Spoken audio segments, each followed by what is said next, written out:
Are you looking to level up your author business? Are you pounding your head against a wall, wondering what your next step should be? Then join me, Daniel Wilcox. And me, Sacha Black, as we haul ass each week in a bid to level up. Level up! Come along for the ride as we delve deep into the business of writing, Craft, entrepreneurship, and every level of the author journey. This is the Next Level Author podcast. Hello, Achievers. This is episode 69 of the Next Level Author podcast, a podcast where we hold each other to account and track our step-by-step progress as we level up our author business. My name is Sacha Black, and here with me every single week is Daniel Wilcox. Hello, buddy. Hi, Sacha. How you doing? Well, it's been a weird week. Straight off the bat. Yeah. The laughter has already begun. Well, it has been a week. Well, let me just jump in and say, listeners are very lucky they're getting an episode this week. We were literally just about to start, and we always record the preamble. And Sacha decided she was going to click record to record the episode and stopped the recording. And if it weren't for the very aggressive lady who tells us now that we're recording, I would never have known, and there wouldn't have been an episode. One time I've been very thankful for that woman. I know, right? So yeah, my week. Weird week. No, I know it's your week. I know I'm running this episode, so I ask you, how's your week been? No, I'm bouncing it back to you. How's your week been? You started. People are ready for it. Let's listen. Okay, fine. It has been a trying week, shall we say. My internet went down on Saturday or Sunday last week. Oh, it's Friday today. It didn't come back on until yesterday. No, I don't know. Wednesday? It was Wednesday. Yeah, Wednesday it came back on later in the day, and then it went off again at 10 o'clock at night, and then it came back on again in the morning on Thursday morning. And then it went off again at 11 o'clock last night. So we're hoping that today it's on and then that's it. But we're going to have to wait and see. So that was incredibly stressful after my Amazon debacle, which was also stressful. Mm-hmm. And basically, in summary, I'm hoping that I've just had all of the bad shit happen now so that the launch is then amazing. That's what I'm hoping. I'm just praying that the universe, this is one of the universe things. So yeah, I mean, honestly, most of my week has been, has revolved around just trying to get shreds of internet. Because it is shocking how much of our business is run digitally, and we would all be a bit fucked actually if it wasn't for the internet. So yeah, and just been trying to finish up launch stuff really. So that was kind of my week. How's your week been? My week has been good, I guess. I am considerably better than last week. I basically have just been slamming words this week and have managed to catch up with my client work. So that means that for the next 2 weeks or so, I don't have to worry about that because I've got my little boy. So I'm going to be spending some time with him. I've still got other things to do, but it just means that pressure's kind of gone, which is nice. And it just reminds me as well sort of how much I can do if I do just focus on one thing.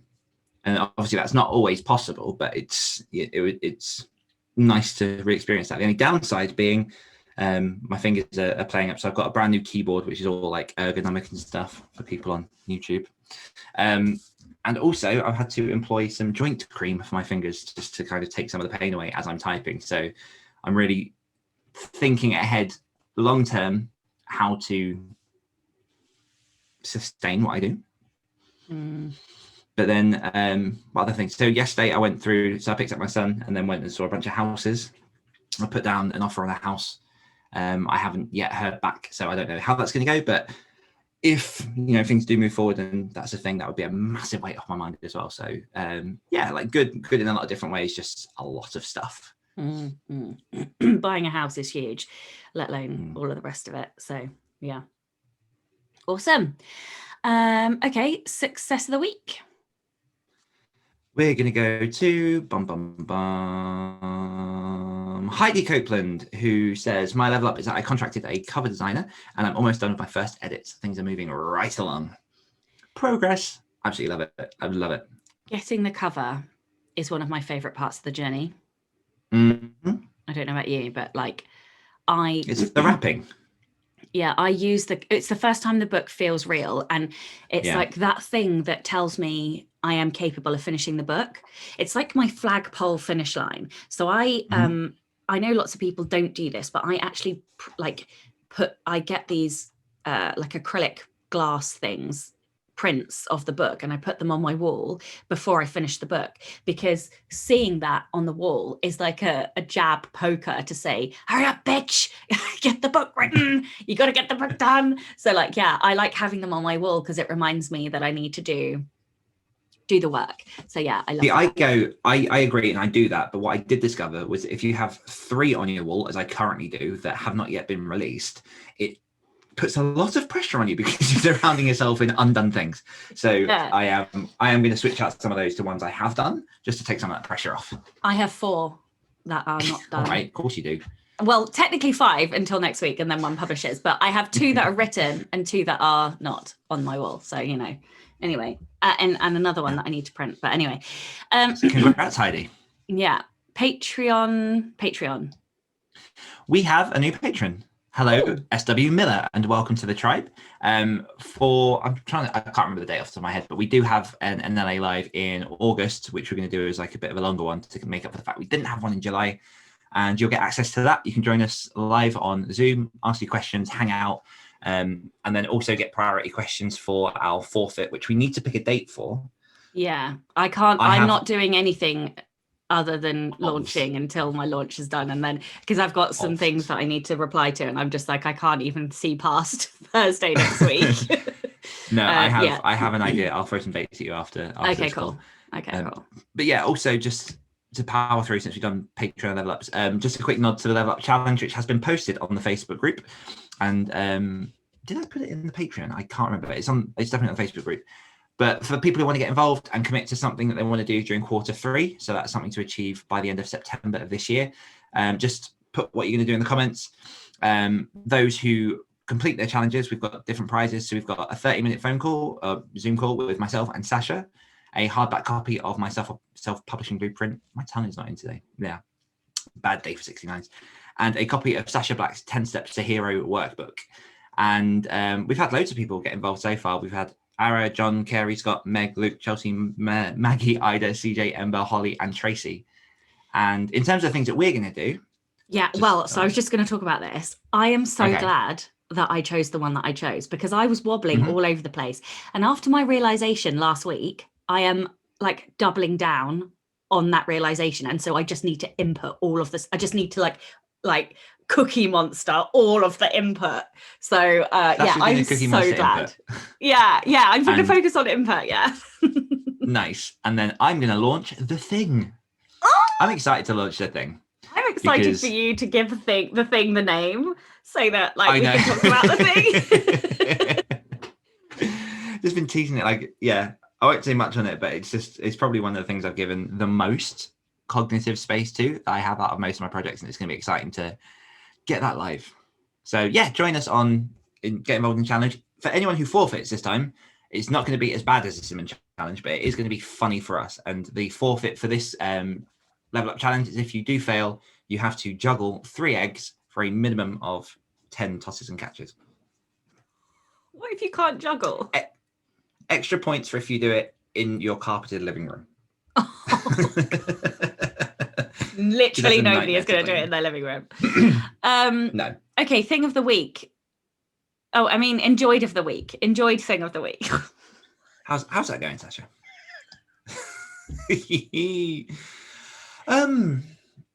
What's the thing that I've enjoyed this week? I don't know. Oh, I've been doing a lot of reading. Oh no, I'll tell you what it is. I've returned to the land of audiobooks because I fell off of audiobooks for a while, and I've just gotten to the point where I'm trying to combine things so I can do more stuff as I do.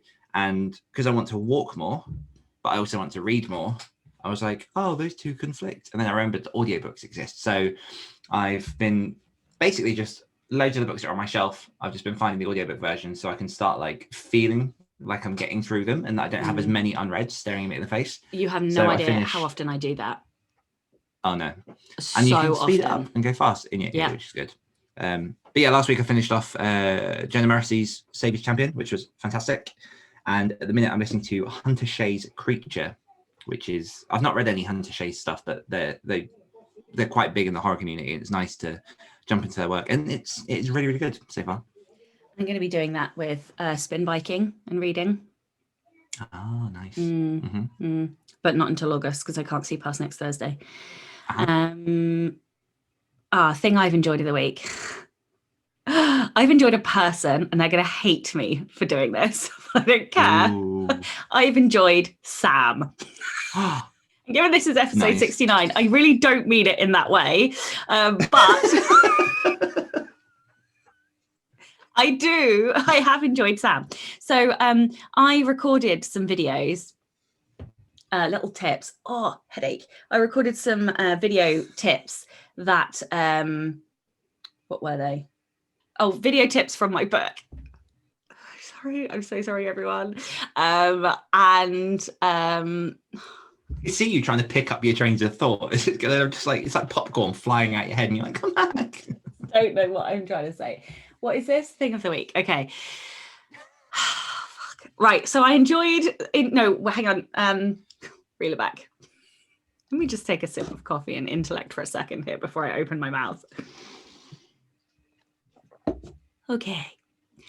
6 days to go until the launch, right? So I was like, what else can I do? I'm going to share a tip a day. So I recorded these 1 to 4 minute videos with a tip a day from the book.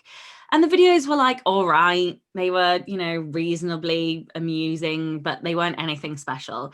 And Sam is amazing at video and editing video, and she's fucking funny. And so I just handed them to her and was like, can you make me better?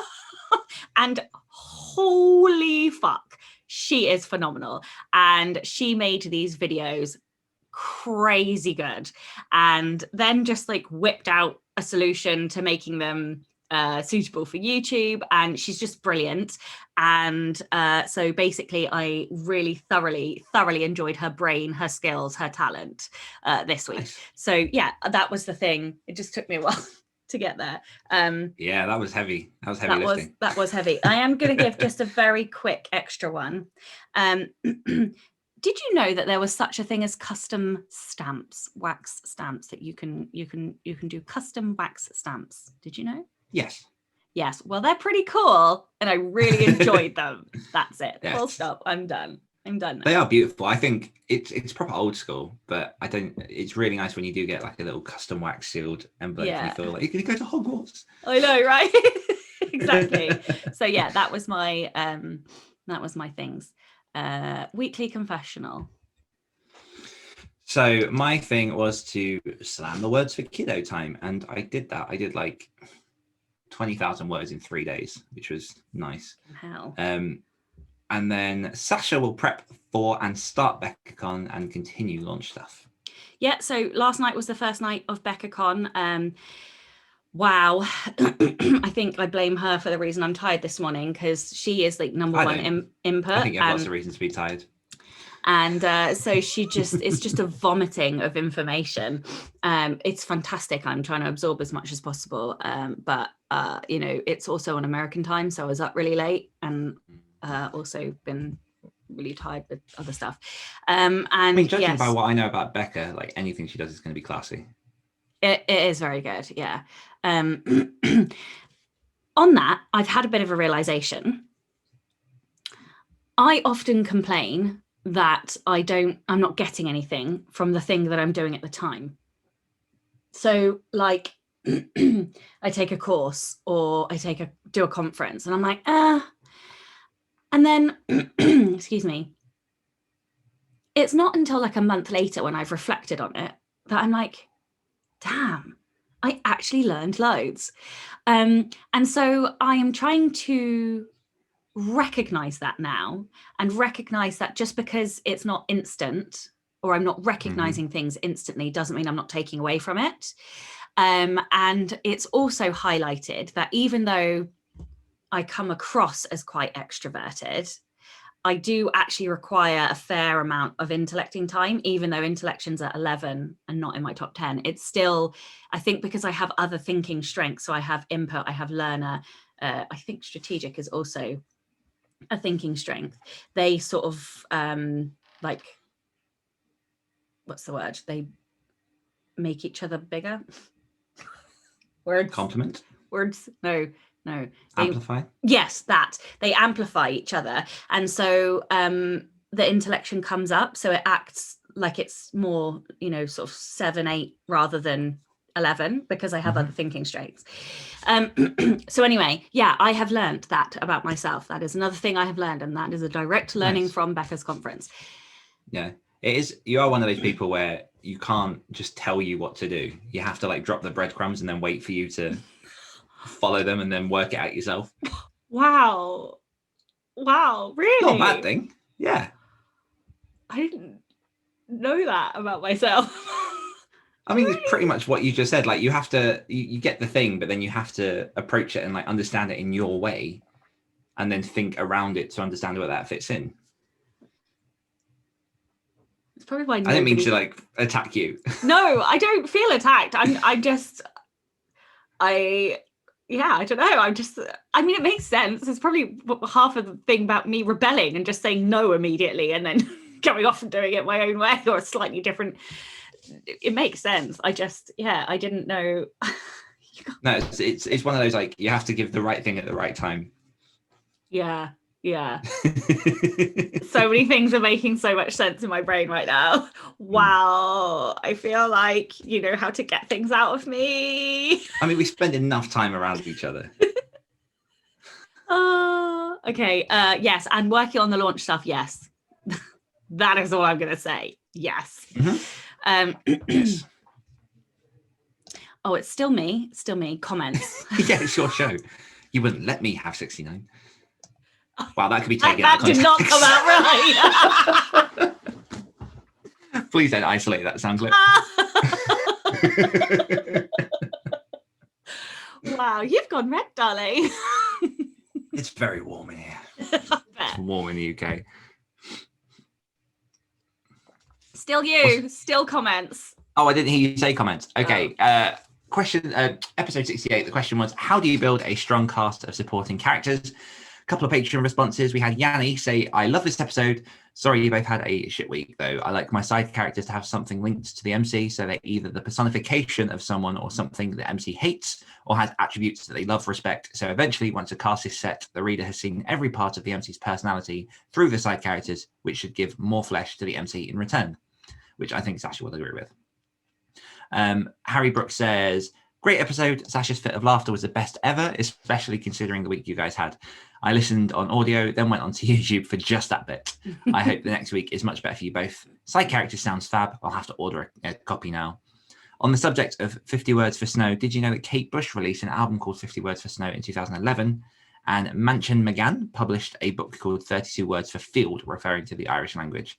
And then it's popped a link down for where we can find more information about that. So thank you, Harry. Yeah, and on that, I am just going to make a mention and apologise because I since learnt that the word Eskimo is actually offensive. And so I do apologise. I just, we all have to learn these lessons, and the correct word is actually Inuit.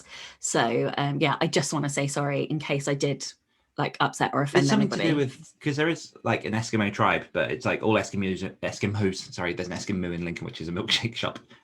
All Eskimos are Inuits, but not all Inuits are Eskimos. So it's that kind of thing. Ah, okay. And then we got big hugs from Juliet and Ara. Thank you.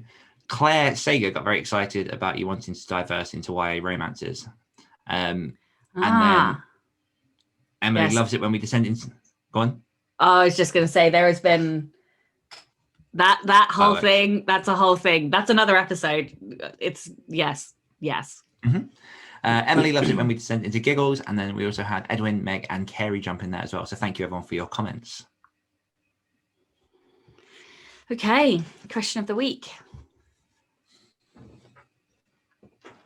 So, I'm sorry. It's just because I didn't really prepare for the episode, and I have got 3 or 4 different questions swirling around my brain.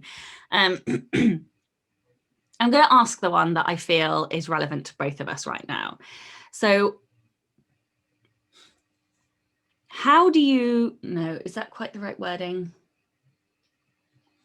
When is it time to outsource, and what do you outsource?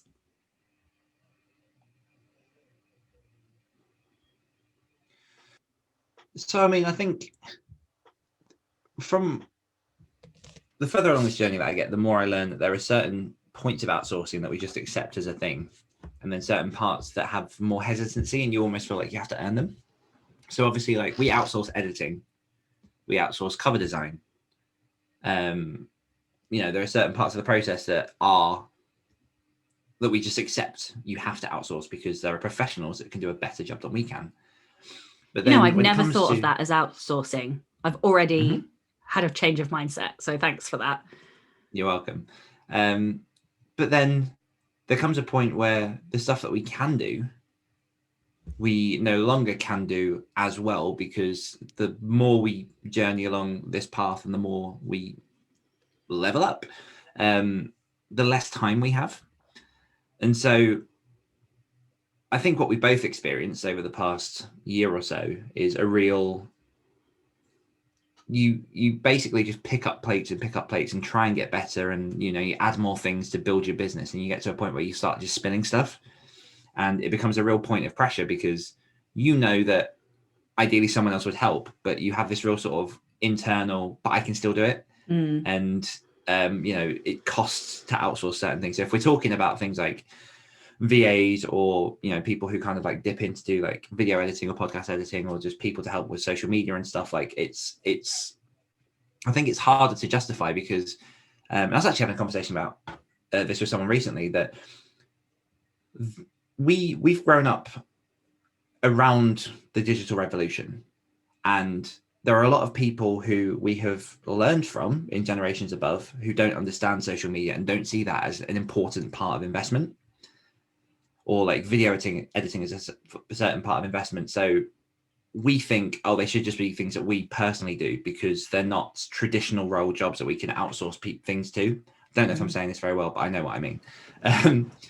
So to say to someone, oh, can you, let's use Sam as that example, like, can you edit these videos for me? You could do it yourself, and you could, and they probably wouldn't be as good. But then there's also comes a point of, can they do a better job than you can?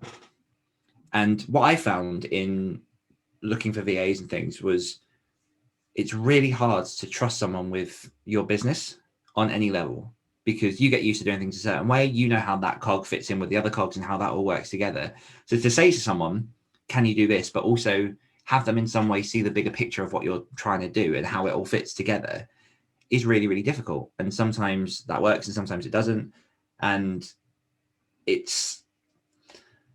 what was the word in the question again? I feel like I'm going on a tangent. I love that you are looking at this in a completely different way to me. That's all I'm going to say right now. I love you and our friendship and how different we are and how the same we are.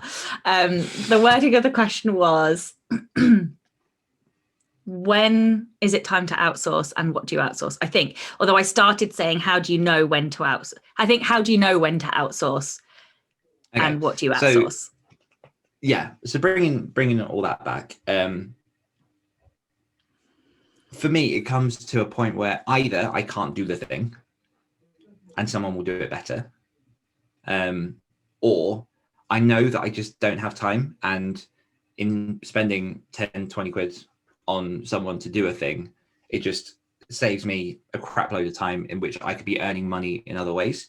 And I think it's a learning curve. I think only over time do you really start to realize what your time is worth in those certain blocks. So for example, I outsourced, I very nearly went down the rabbit hole of releasing the thing then. I outsourced some imagery for the thing that I could have done myself. But what I saved, because the person that I outsourced to came back with 2 or 3 ideas, what I saved was hours of thinking time and me dipping into Photoshop and me playing with fonts and colors and images. And while they were doing that and busy doing that for 2 days, I was able to go, okay, that's being dealt with. Let me focus on words or uploading these books or pre-orders or whatever it is. And as I say, I could have saved 30, 40 quid by just doing that myself. but at the same time, I would have lost hours because I also know what my process is like and how long I can dive into a thing. So, in summation, I'm going to say people already outsource anyway. So it's mostly just your mindset to, the big and the small things of what you outsource. But then also when that pressure point really comes and when you get to a point of near explosion, as me and Sacha have over the last year, then you get to a point where you're like, okay, something has to give and you have to push something out to someone else or trust your baby with another. I'm very curious to know where you're going to go with this because the interesting thing is you circled back around to relatively where I'm going. And obviously I have had the benefit of thinking time about this, which have you? Yeah, I have. And because I nearly asked you this last time and I decided against it. I can't remember what I asked that time, but I decided against it for reasons. And so I have been thinking, albeit subconsciously, about this. And I've had lots and lots and lots and lots of people talk about this because it's been a thing that has been brewing in terms of outsourcing for a while. And lots of people find it really hard to distill down when the right time to outsource is. So that's what I've tried to do. What to outsource? Well, less on the what. I think lots of people can give you ideas around what, but more on the when. When is the right time to outsource?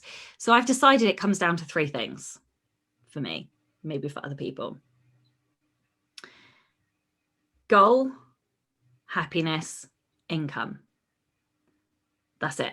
Okay, so the goal one, when you are no longer able to dedicate sufficient time on your big goal, the big picture, the thing that's really important, because you are drowning in other shit, that is a good time to outsource. When you arguably a few steps before that, but yes, but I mean, these are the what I'm trying to do is give 3 really tangible, really obvious points that what you've wrecked my train of thought now, Daniel. Goal, income, happiness. Thank you. Right. So that was the goal. The happiness, are you miserable in your, especially for us creatives who create a business that we love and, we're not just creating another job for ourselves, we're creating a business, a career, a lifestyle. So are you no longer happy because you are no longer happy doing the work that you're doing? That's probably a good indication that you need to outsource. And the last one is income. Have you reached a plateau?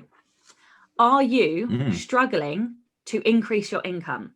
If you are, you probably need to outsource, which is really interesting and scary because what you will likely experience is a short-term dip when you're spending out. Yes. So that you can create. And then your income will explode. And I don't think I know anybody that hasn't happened to. And yet we all get this really fearful feeling of that.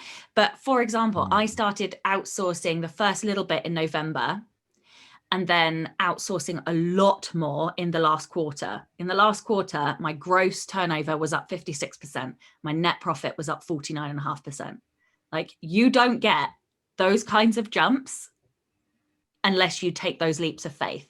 And so I wanted to give 3 measures or 3 indicators that were very clear for when it's time to outsource, because so many people are like, it's a judgment call. And yes, it is a judgment call, but here are 3 very obvious, very clear things that would suggest it's time to outsource. And the thing is, the time to outsource is when you feel like you can't afford it.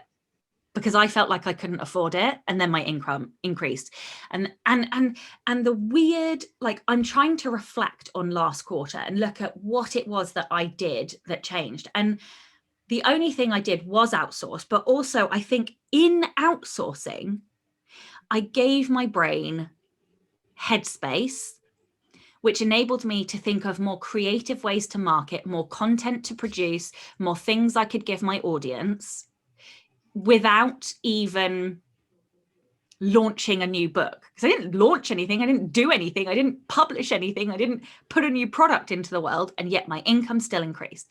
And it is genuinely because my time was freer, and therefore I was able to be more present. I could do more for my audience, and so my income increased. So yeah, I thought it was interesting, and I think it's I love it. And I think, considering this is obviously the Next Level Authors podcast, so we're talking about, or the whole theme of the entire podcast is what's going to take you to that next level. That's a dog barking in the background. Yes, it is. But I've also found similar on a smaller scale with hiring a social media VA, because just having someone, again, this kind of comes back to what I was saying with that artwork stuff, is having someone do a lot of the thinking for me means that I'm saving brain space for the creation and the other stuff I have to deal with. But then, because there's also now constant content going out, which is what I've been trying to do for ages and just haven't been, I'm getting more messages through my social channels. I'm getting more sort of inquiries, more people jumping into my writers group. Just generally, there's much more awareness of what I do. And obviously, in today's kind of social world, you have to keep present in order to stay in people's mind. Like, they're not just going to see one thing of you and then love you. You have to keep showing them different colors and different sides of yourself in order to make them buy into what it is you're doing. And I think the other thing to add on to that as well, when you're talking about income and kind of growing that business, one thing to know, obviously, if you don't want to grow your business to the kind of scales that we're looking at, then you don't necessarily need to look at that kind of stuff, although it's always nice and helpful to have extra help. But number two, one thing that in building the thing that I'm being incredibly deliberate about is allowing it to scale and building it in a way in which it can scale without me being a block to it. So I'm putting in systems, I'm putting in process, everything that I'm doing, I'm creating a way in which it's replicable, that I can hand it off to someone so that I can still remain the center of it, because it's my thing. Oh, I can't wait. It's my thing. But every part of that I'm building, I wish I could give examples, but I can't without kind of saying what it is. I have in mind the fact that I want it to be simple, I want it to be efficient, I want it to be scalable, so that it doesn't bog me down, because I've learned lessons from previous things I've done that were very labor intensive for me, and everything I'm doing, I've got that in mind. So yeah, it kind of comes back to that scale, so I can then outsource and grow the business. Yeah, I know what you're talking about. And after I come back from my 2-week break, like I am going to be putting in some changes. I'm having so many realizations at the moment, and there are going to be some changes. There are going to be some changes when I come back off my break. And the wonderful thing is, I already know those changes. And you're not leaving the show, are you? Does that make me sad? No. No, but no, but a few weeks. You know what? Give me the intellectual time. God, a few weeks ago, you were telling me how much I needed headspace and perspective and stuff, and I feel like even hearing that, oh God, this is ironic. I had to go away and get there myself. You knew I was going to say that before you.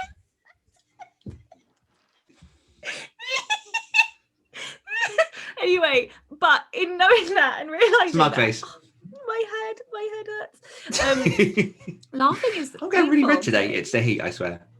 No, I think I just think it's I'm waiting for the caffeine to kick in as well. I didn't have enough coffee yesterday. Anyway, in realizing that, I sort of intentionally gave myself headspace over the last few weeks. Oh, fuck you. And so I've come to some realizations, and so I'm just gonna I'm gonna change some things. If anyone's been listening to this podcast and they're thinking, I don't know if I want the coaching session with Daniel, just Sacha's a perfect example of like the kind of stuff that I unlock in people and just bring to the surface. So wow. My individualization. No, it is. It's good. Yeah, you do. I can't be coached. I have to be like breadcrumbed, and then you can just sit there smug knowing that you are the cause of me. But that's without going on a huge tangent. That's not like the point isn't to like tell people what to do. It's to facilitate people understanding it in their own way. So like spoken like a true coach. Yeah, it's like I can't tell you the thing, because as you've literally just pointed out, a few weeks later you'll suddenly go, Oh, yeah. Oh, yeah. And what's funny is because of how your memory works, you'll forget we had that conversation. And you'll be like, I've come to this realization. So there's been a few times we've been like, Dan, this is a thing. And in my head, I'm going, Yeah, but this is like the wonderful thing because I like to win. I like to feel like I came up with the thing, and therefore, like, I just forget that. Also, I'm senile, and everybody knows I'm senile, so like I do forget. To be fair, which is why I rarely remind you. Yeah, I know. You're a good friend. Thank you. My wife, however, as a number one command, does like to be in charge, and so she will remind me that she did tell me that thing. So like the wax seals, I was like, oh, that's such a good idea, and she was like, yeah, they were my idea, and I was like, were they? And she was like, yeah, and I was like, oh, okay, cool. I love it. At least I let her have it. Anyway, That's so a good question. I was going to ask you something else, but yeah, I feel like we had to cover this. So yeah, I like it. And I hope that do you know what I hope? I hope that this episode gives people tangible takeaways. Like there's some clarity on when outsourcing is a good idea. Yeah, I think just generally, no matter what stage you are with your author business, whenever you start doing anything, that is going to have long-term effects. And even if that's just because, so an example of this as well, that's tangible that I can talk about is the fact that over the last 3 weeks, I've been migrating lots of books from one KDP dashboard to another. And that was because when I started publishing, I didn't have the foresight of, am I going to have an imprint? Like, where should books go? And I had books in like other people's dashboards and things. So now I'm spending a lot of brain power and just waiting time because it's not quick putting things through KDP, bringing it all back together so that it will be unified. So it's done in a way that, again, is more efficient and I can actually manage things better. And it's a headache I didn't necessarily have to have. But when I first published, I was like, I'll just throw it out. I'm just testing it. But I think if you can, in that moment, just spare a thought for what if this does go past one book, and then work your way from there, because I know a lot of our listeners are unpublished. So it's worth just thinking of that journey, because everything you start doing is a boulder rolling downhill that then at some point you may have to adjust its course or slow it down. And yeah, it's just worth thinking ahead. Yeah. Alrighty. So audience question of the week is, wait, no. First of all, we have to do accountability. So what are we doing to level up our business this week? I am putting up When Winter Comes for pre-order. Do you know? Oh, there's a thing that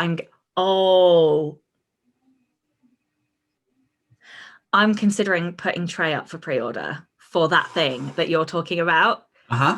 Yeah. So we're going to talk about this offline. Because we're going to talk about it offline because I can't handle the pressure right now. I just can't do it Thursday. Yeah, I'm going to put When Winter Comes up for pre-order, and I am going to do the one that I failed a couple of weeks ago and do the outline for the thing. Like I know where it's going, but like I want to formalize it. Okay, cool. Which also, just on that, we haven't yet put up the forfeit thing on Patreon. So it will be up by the time this episode airs. Wait, what? Why? What were we? Because I failed last week. Yeah, I know. So what are we? What? I don't understand. Okay, cool. So I'm going to launch a book this week, and that's all I'm putting down because. Is that all? Yeah. Fuck off. And then I'm going to put rest for 2 weeks, and then I'm going to come back and do all of the things. If you haven't yet ordered your copy of 8 Steps Aside Characters, How to Craft Character Intent, Purpose and Power, then the link is in the show notes. What are you waiting for? By the time this episode airs, my voice will have recovered and you have 4 days. Yeah, because, and I'll tell you why, I have come past all the fear and the what if it's not good enough and the self-doubt and the imposter syndrome. And I'm now back at the start, which is this book is fucking awesome. And I'm so proud of it. And I cannot wait for people to get it in their hands because I think it's going to really help people. Hell yeah. Yeah. Alrighty. Question. Oh, no, yes, fine. Yes. Monica's covered. It's Monica's Cupboard. We just need to rename the podcast to Monica's Cupboard. Oh, next t-shirt, Monica's cupboard. Yeah. Copyright there. True. What was the question? Audience question of the week. How and when do you know? Wait. How do you know when? How do you know when to outsource? And what do you outsource? Yeah. How do you know when Sure. to outsource? Your episode. And what do you outsource? Yeah. How do you know when to outsource? Leave it. Okay. How do you know when to outsource? Fine. There we go. Alrighty, and we'll Monica's see covered. you next week when I will have published another book. Oh yeah. Bye-bye. Right, bye. Hungry for more? If you enjoyed this podcast, you can hear more of my angelic accent and Dan's dulcet tones on our other podcasts. For more of me, check out the Great Writer Share podcast. For more of me, listen to the Rebel Author podcast. We'll be back next week holding each other to account as Dan And Sacha become Next level. authors.